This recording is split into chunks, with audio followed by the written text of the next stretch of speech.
Olá, estamos aqui para continuar com o estudo dos modos de solução pacífica das controvérsias internacionais, agora chegando na última categoria, que são os modos jurisdicionais.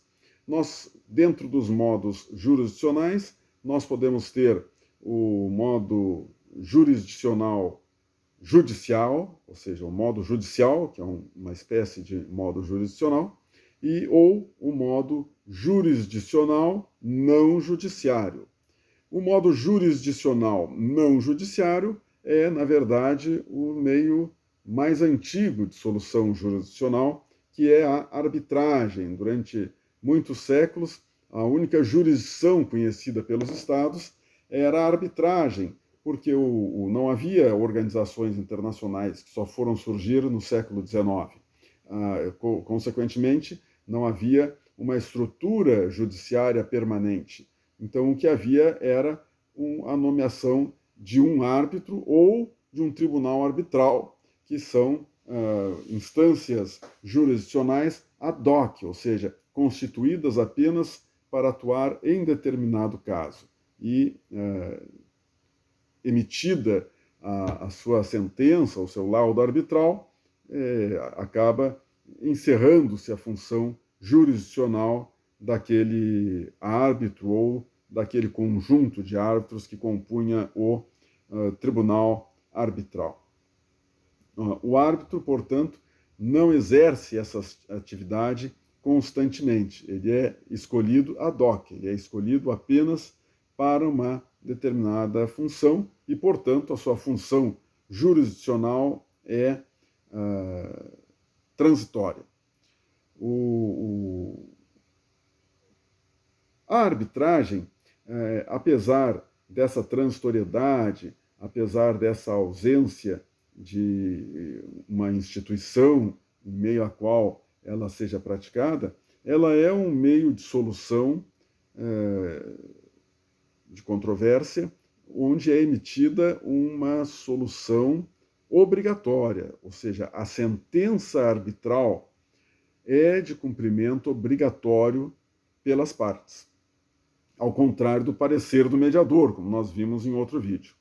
Aqui, se o Estado perdedor da lide não cumpre a sentença, ele estará cometendo um ato ilícito.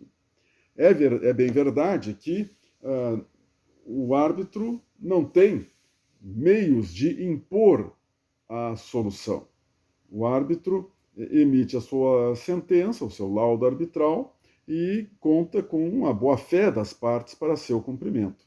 Mas o fato de se dizer que ele conta com a boa-fé, que ele é desprovido de uma capacidade de promover uma execução forçada, não significa que as partes estejam juridicamente dispensadas de cumprir com a sentença. É, sim, uma obrigação jurídica cumprir a sentença arbitral. E essa obrigação jurídica vem de um pequeno tratado que é celebrado pelas partes quando resolvem submeter a sua controvérsia a um árbitro ou a um tribunal arbitral, que é o chamado compromisso arbitral. Compromisso arbitral é um tratado internacional celebrado entre as partes envolvidas numa controvérsia, onde elas vão descrever o litígio, estabelecer ou não algumas regras procedimentais, nomear o árbitro ou árbitros que vão atuar na solução da controvérsia e, principalmente, comprometer-se a cumprir fielmente o que for decidido. Então, é nesse tratado que se baseia a obrigatoriedade da sentença arbitral. As partes voluntariamente optam por buscar a solução da sua controvérsia pela via arbitral e, ao celebrar este tratado, consagrando essa opção, formulam esta sua declaração de submissão à decisão do tribunal arbitral. A arbitragem pode também não ser assim tão espontânea, ela pode estar prevista como um modo de solução de controvérsias em um tratado internacional. Então, teremos aí a chamada cláusula arbitral. Então, quando um tratado internacional, sobre qualquer matéria que seja, tiver uma cláusula onde conste que as controvérsias advindas da aplicação daquele tratado deverão ser resolvidas pela via arbitral, aí nós temos uma cláusula arbitral. Mesmo havendo cláusula arbitral, normalmente não é dispensada a celebração do compromisso arbitral, porque enquanto a cláusula arbitral é uma previsão genérica de que as controvérsias, qualquer controvérsia será resolvida pela via arbitral, o compromisso arbitral é específico, porque ele vai descrever uma determinada controvérsia, vai indicar o árbitro e vai ter a afirmativa de compromisso dos Estados de cumprir o que for decidido pelos árbitros ali indicados. Então, o fato de haver uma cláusula arbitral não dispensa a celebração do compromisso arbitral, como uma regra geral, né? Outro aspecto que tem são os tratados gerais de arbitragem. Aí é diferente da cláusula arbitral, porque num tratado geral de arbitragem, o objeto do tratado é a decisão dos Estados de que todas as controvérsias que surgirem entre eles, seja sobre que matéria for, deverão ser resolvidas pacificamente pela via arbitral. Então, cláusula arbitral é uma cláusula dentro de um tratado que versa sobre outra matéria.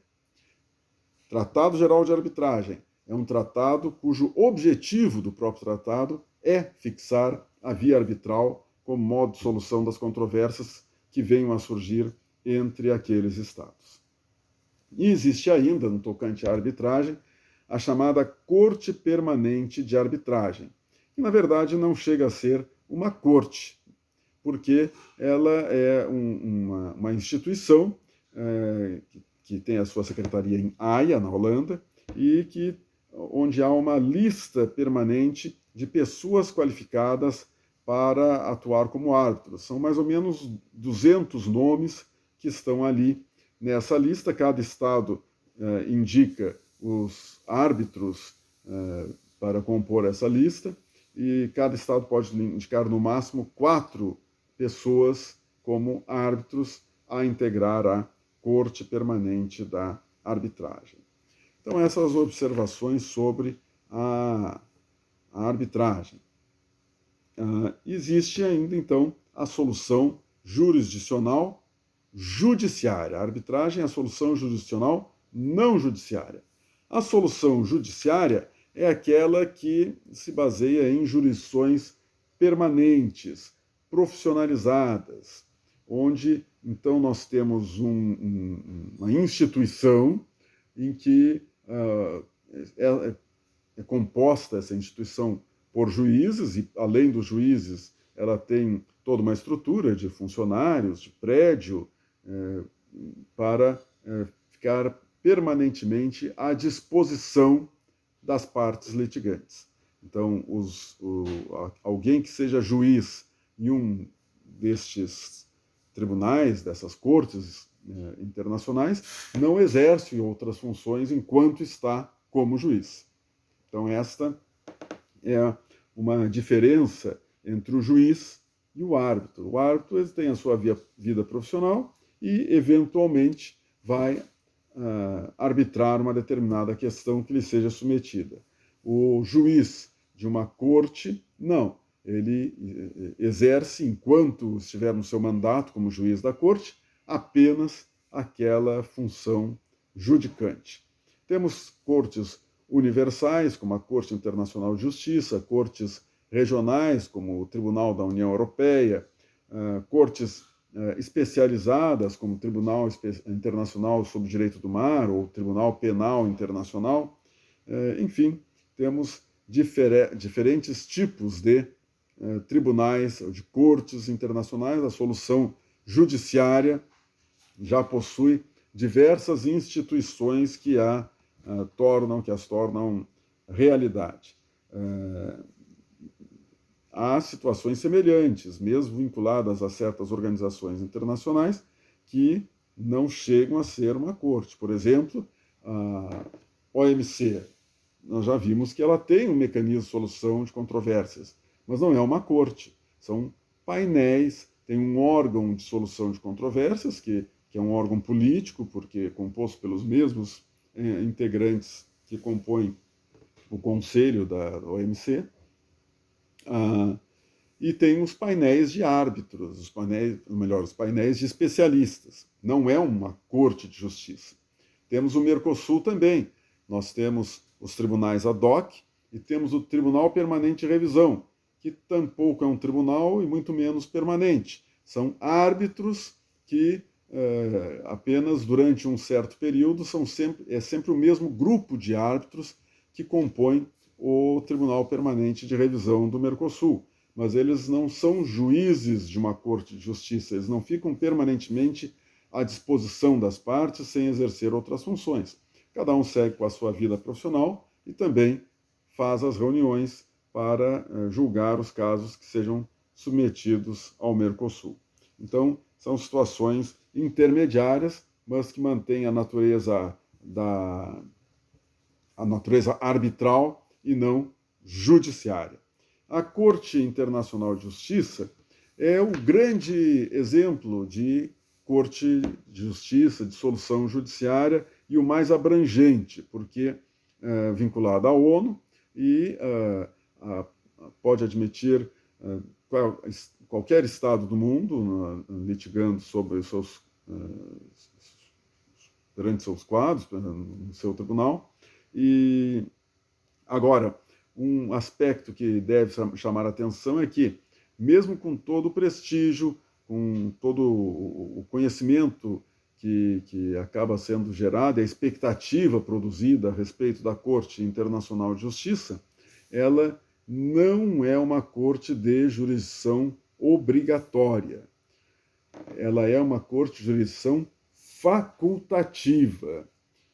Dizer que a jurisdição da corte é facultativa não quer dizer que o acórdão não seja de cumprimento obrigatório. Uma vez emitido um acórdão pela Corte Internacional de Justiça em relação a um caso que ele tenha sido submetido, esse acórdão é sim de cumprimento obrigatório. O que é facultativo é a decisão das partes de submeterem a sua controvérsia à Corte. Aí é que está o caráter facultativo. E nesse sentido é que se diz que ela não é uma corte de jurisdição obrigatória, porque mesmo o Estado sendo membro das Nações Unidas, não é obrigado a submeter as suas controvérsias à Corte Internacional de Justiça. Salvo algumas exceções. O mesmo que nós falamos da cláusula arbitral, pode também acontecer aqui. Pode haver um tratado internacional sobre outras matérias que tenha uma cláusula dizendo que as controvérsias advindas da aplicação daquele tratado deverão ser resolvidas perante a Corte Internacional de Justiça. Bom, aí sim, os Estados pactuantes deste tratado, para controvérsias relativas a este tratado, estarão obrigados a aceitar a jurisdição da Corte, porque assim se manifestaram ao celebrar este tratado internacional.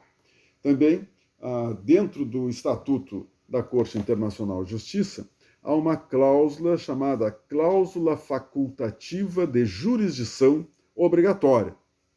Então, é uma cláusula que diz que os estados que a ela aderirem reconhecem como válida a jurisdição da Corte para qualquer controvérsia em que estejam envolvidos. Então, aí sim, o estado que assinar esta cláusula especificamente estará submetido à jurisdição da Corte. Ela é facultativa porque todo Estado membro das Nações Unidas é obrigado a aceitar também o Estatuto da Corte Internacional de Justiça, menos essa cláusula. Por isso, esta é a cláusula facultativa. Mas como quem a aceita fica vinculado obrigatoriamente à jurisdição da Corte Internacional de Justiça, por isso ela tem esse nome que, num primeiro momento, parece até meio incoerente, né? A cláusula facultativa de jurisdição obrigatória.